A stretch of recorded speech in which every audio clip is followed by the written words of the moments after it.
इस पॉडकास्ट में हम स्काउट एंट्रेंस एग्ज़ाम में आने वाले 5वें जांच विषय की बात करेंगे। इसका नाम है स्काउट की वर्दी। स्काउटिंग विश्व भर में अपनी यूनिफॉर्म वाला युवक का सबसे बड़ा शक्तिशाली संगठन है। आपकी यह यूनिफॉर्म ही इस प्रकार की है जिसे संपूर्ण विश्व में सम्मान तथा आदर की दृष्टि से देखा जाता है, अतः आपको इसे सही तरीके से तथा गर्व के साथ धारण करना चाहिए। इस वर्दी के अंतर्गत कुछ वस्तुएं आवश्यक एवं कुछ ऐच्छिक भी हैं। जैसे हम सबसे पहले आवश्यक वस्तुओं की बात करेंगे, जिसमें पहली आवश्यक वस्तु है सिर की टोपी या हम कह सकते हैं पगड़ी। स्काउटों के लिए सिर पर गहरे नीले रंग की बैरेट कैप पहनना अनिवार्य है, जिस पर कैप बैज लगा हो। सिख धर्म के अनुयायी नीले रंग की पगड़ी पहन सकते हैं। टोपी पर टोपी का बैज लगा होना अनिवार्य है। यह बैज बाई आंख के सीध में लगा होता है अगर यह बैरेट टोपी है तो। अगर यह एक पगड़ी है तो पगड़ी में जो फोरहेड का जो सेंटर होता है वहाँ पर ये बैज लगा होता है। अब हम इसकी बात करेंगे दूसरे आवश्यक वस्तु की, जिसका नाम है वर्दी की कमीज।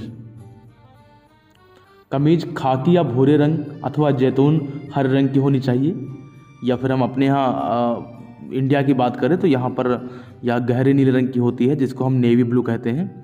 कंधों पर स्ट्रैप लगे होते हैं। ढक्कनदार पॉकेट होनी चाहिए। ढक्कन बटन से बंद होनी चाहिए, ऐसी एक कमीज हो। कमीज की आस्तीन आधी हो अथवा ये पूरी हो।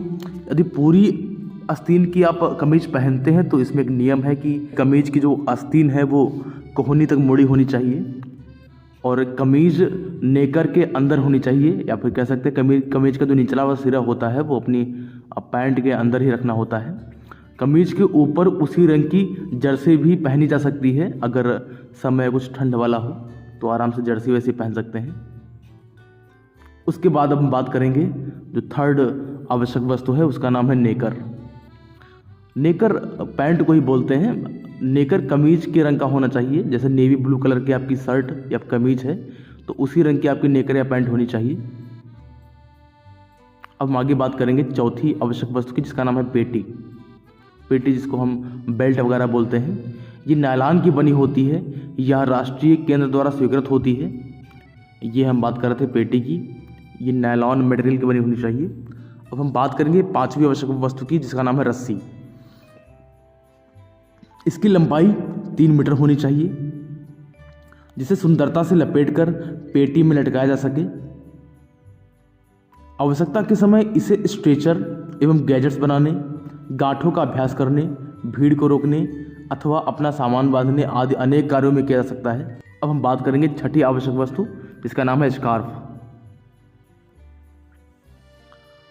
हरा, पीला एवं बैंगनी रंग के अतिरिक्त स्कार्फ अन्य किसी भी रंग का बनाया जा सकता है। यह स्कार्फ समद्विबाहु त्रिकोण के आकार का होता है, जिसकी भुजाएं 70 से 80 सेंटीमीटर तक लंबी हो सकती हैं।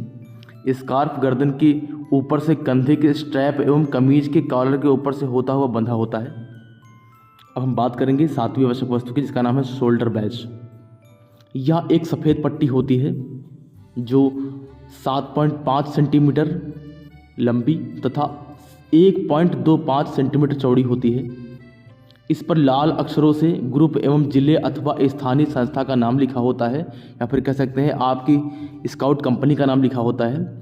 इसे दाहिनी कंधे के सीवन से सटाकर नीचे कमीज अथवा जर्सी की दाएं भुजा पर टाका जाता है। अब हम बात करेंगे अगली आवश्यक वस्तु की, जिसका नाम है स्काउट बैज। इसे दीक्षित स्काउटों की वर्दी के बाएं पॉकेट पर सीवन के बीचों बीच टाका जाता है। ये स्काउट बैज की बात कर रहे थे। अब हम बात करेंगे इसी प्रकार जो नवी आवश्यक वस्तु है, इसका नाम है धातु का बैज। यह बैज केवल सादी पोशाक पर वही पहना जाता है, या फिर कह सकते हैं जब स्काउट्स अपनी सिविलियन ड्रेस में होते हैं तो एक स्काउट का एक चिन्ह बतौर धातु का बैज का प्रयोग करते हैं। वो किसी भी पोशाक के ऊपर हम पहन सकते हैं। अगली हम बात करेंगे 10वां जो आवश्यक वस्तु है, उसका नाम है हैवरसैक या रुकसैक। इसे कमर में पहना जाता है। कमर में पहना जाता है, या बिल्कुल एक थैली के जैसे होती है। इसमें चेन लगी होती है और इसमें कई टाइप के जो है टूल्स वगैरह स्काउट्स अपने पास रखते हैं। ये बेल्ट में टिकाई जाती है। छोटी सी बैग होती है। अगली हम बात करेंगे लेनियार्ड की, जो 11वीं आवश्यक वस्तु है। या सीटे के लिए खाकी रंग की एक डोरी होती है जो गले में पहनी जाती है। लेनियार्ड की हम बात कर रहे थे। अब हम बात करेंगे ऐच्छिक वस्तुओं की, जिसमें पहली ऐच्छिक वस्तु है मोजे। मोजे काले रंग के होने चाहिए। अगर पूरे मोजे पहने जाए तो उसके ऊपर का सिरा घुटने के पास नीचे की ओर मुड़ा होना चाहिए।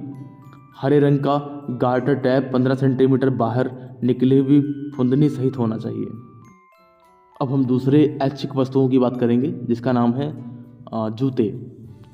काले रंग के बूट अथवा सैंडल पहने जा सकते हैं। जूतों को पॉलिश करके एवं फीतों को सही प्रकार बांधकर पहनना चाहिए। तीसरी जो ऐच्छिक वस्तु है उसका नाम है विश्व बिरादरी का बैज।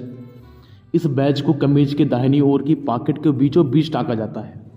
स्काउटों की वर्दी के अंतर्गत प्रयोग में आने वाली उपयुक्त वस्तुओं के अलावा कुछ और ऐसी उपयोगी वस्तुएं हैं स्काउट जिनको अपने पास रख सकता है। उनमें से पहली वस्तु हम कह सकते हैं लाठी। यह स्काउट के कद की होती है, जिस पर मीटर तथा सेंटीमीटर के निशान बने होते हैं। शिविर, हाइकों एवं विशेष क्रियाकलापों में इस लाठी का प्रयोग किया जा सकता है। नंबर 2, स्काउट चाकू। स्काउट चाकू बेल्ट में थोड़ा पीछे की ओर लटका रहता है। चाकू हमेशा तेज, साफ तथा ग्रीस लगाकर रखना चाहिए। तीसरी जो वस्तु है जो स्काउट अपने पास रखते हैं वह है कुल्हाड़ी। इसे केस में रखना चाहिए। आवश्यकता के समय उचित समय पर ही इसका प्रयोग किया जाना चाहिए। इसका फल केस के अंदर बंद रहना चाहिए। ये हो गई कुल्हाड़ी की बात। अब हम बात करेंगे स्काउट अपने वर्दियों को किस प्रकार रख सकता है। स्काउट वर्दी साफ सुथरी स्थिति में प्रेस करके रखी जानी चाहिए तथा उचित अवसरों पर ही इसका प्रयोग किया जाना चाहिए।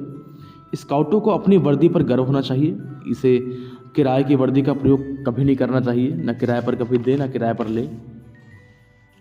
ये आपका जो 5वां जांच का विषय था, इसका नाम था स्काउटों की वर्दी पहनने का तरीका और उनमें कौन कौन सी हम टूल्स अपने यूनिफॉर्म में रख सकते हैं, उसकी बात करी गई थी। ये यहाँ पर समाप्त होता है।